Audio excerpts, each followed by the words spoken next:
میں تجھ سے کہتا ہوں کہ تو آج ہی میرے ساتھ فردوس میں ہوگا۔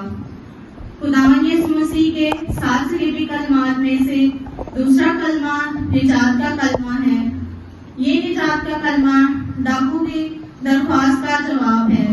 خداوند یسوع مسیح کا خطا کاروں کے ساتھ مصلوب کیا جانا کوئی اتفاق نہیں تھا، بلکہ خدا کے مقررہ انتظام کا مطابق تھا، تاکہ جو کچھ پہلے سے اس کی قدرت اور مصلیت سے ٹھہرایا گیا ہے وہی عمل میں لایا جائے۔ یسوع مسیح کا خطا کاروں کے ساتھ مصلوب ہونا یا اسے خطا کاروں کے ساتھ مصلوب کیا جانا کوئی اتفاق نہیں تھا۔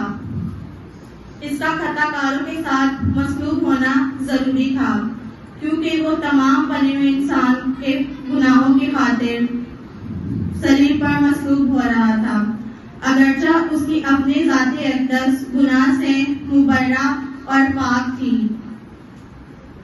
خدا یسوع مسیح کی صلیب کے دائیں اور بائیں طرف 2 ڈاکو تھے۔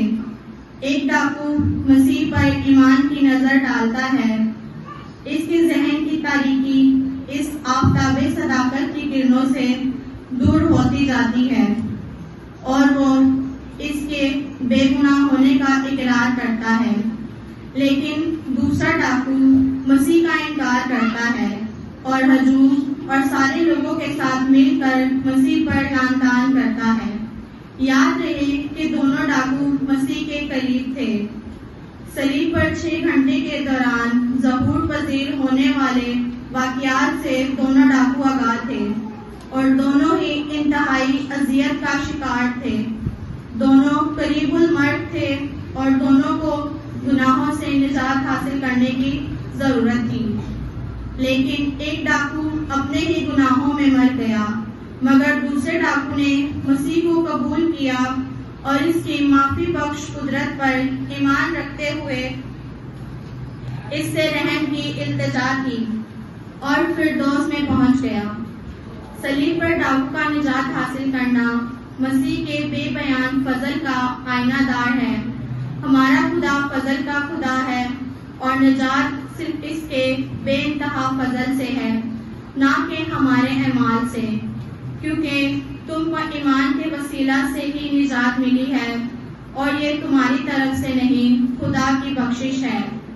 افسیوں 2:8۔ تائب دل ڈاکو کی نجات کا فوق الفطرت واقعات کے رہنما ہونے سے پہلے نجات پا جانا خدا کے فضل کی عکاسی کرتا ہے۔ مسیح کی صلیبی موت میں ڈاکو کا نمائندہ کردار گناہوں کو پیش کرتا ہے۔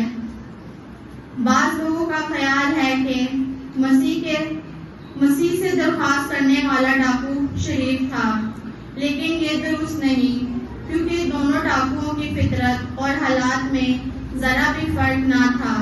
دونوں نے دنیا کے نجات دہندہ پر آوازیں کسی اور اسے لوگوں کے ساتھ مل کر لعن طعن کیا۔ اسی طرح ڈاکو بھی جو اس کے ساتھ مصلوب ہوتے تھے اس پر لعن طعن کرتے تھے۔ کتنی قابل رحم اس ڈاکو کی زندگی ہے جو ہمیشہ کی زندگی کے کنارے کھڑا ہے، لیکن مسیح کا انکار کرتا ہے اور دشمنوں کے ساتھ مل کر نجات دہندہ کی بے عزتی کرتا ہے۔ یہ انسانی عقل اور خدا کے خلاف عداوت کر رہا ہے۔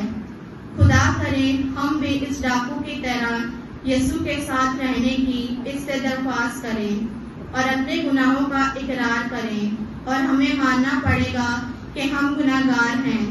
عزیزوں، گناہ گار انسان کی مثال اس عورت کی سی ہے جس کے 12 برس سے خون جاری تھا۔ وہ اپنی کوششیں کر کے تھک ہار چکی تھی، اپنی تمام دولت کو پانی کی طرح بہا دیا تھا، لیکن شفا نہیں پاتی تھی۔ لیکن جیسے ہی مسیح کے پاک دامن کو چھوتی ہے، اس کی لا علاج مرض جاتی رہتی ہے۔ گناہ کے مرض کا علاج واحد وہی ایک یسوع ہے، جس نے سب انسانوں کے گناہوں کا کفارہ دیا، اور مرتے ہوئے ڈاکو نے اپنی کمزوری اور بے بسی کا اظہار کیا تو فردوس میں پہنچ گیا اور اس پر فردوس کے دروازے کھل گئے۔ یسوع نے اس سے کہا تو آج ہی میرے ساتھ فردوس میں ہوگا۔